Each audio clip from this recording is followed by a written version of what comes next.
Tartus siinsamas teatrikodus tuleb peale jaanipäeva lavale meeleolukas koguperelavastus Kardemoni linna rahvas ja röövlid, mis toob publikuni värvikireva elu Kardemoni linnas.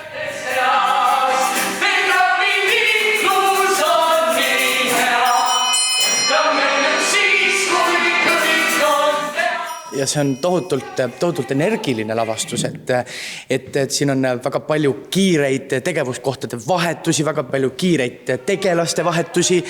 Iga karakter, tema sisse on kuidagi ära peidetud ka täiskasvanutele midagi, et lapsed vaatavad ühte asja, et toredad lõbusad tegelased, aga tegelikult seal on väga palju vihjeid ka, ütleme, tänapäeva inimestele ja täiskasvanutele.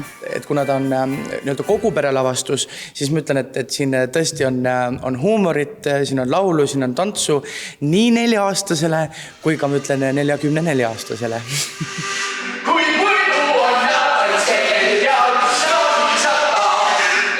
Meenuka Norra kirjaniku kirjutatud lool põhinev lavastus viib meid väikesesse Kardemoni linna, kus hakkavad toimuma imelikud asjad. Vürtspoodides kaovad maitsvad vorstid, singid ja küpsetised. Keegi ei oska arvatagi, et selle taga on 3 röövlit, Kasper, Jesper ja Joonatan, keda mängivad Margus Krosnõi, Jaan-Villem Sibul ja Toomas Lunge. Lõvi, piimašokolaad.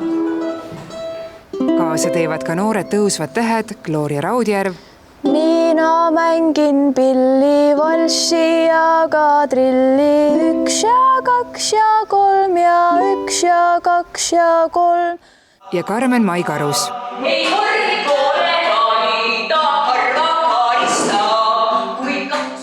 Karmen, tegelikult sina oled ju TV3 vaatajatele tuttav ka meie enda kanalilt ja meie enda uudistest, et kindlasti paljud mõtlevad nüüd, ma teadki, et sa oled näitleja. Jaa, no võt, ikka mitu ametit korraga.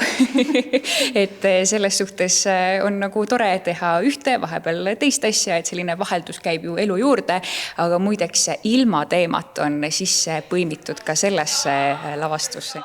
Lavastuse muusikalise kujunduse autor on Toomas Lunge. Seade oli tehtud kunagi Tõnis Kõrvitsal orkestrile, siis nüüd me oleme nagu nii-öelda trupitööna ja Toomase valvsa pilgu all oleme kuidagi selle lihvinud nagu meile omaseks, aga Egneri nii-öelda originaalloomingu põhjal. Kardemoni linna rahvas ja röövlid esietendub 27. juunil Tartus teatrikodu sisehoovis ja lavastaja Marko Mäesaar lubab publikule meeleolukat õhtut. Positiivsus, see energilisus, heatahtlikkus, see kõik toob naeru näole nii väiksele vaatajale kui ka suurele vaatajale.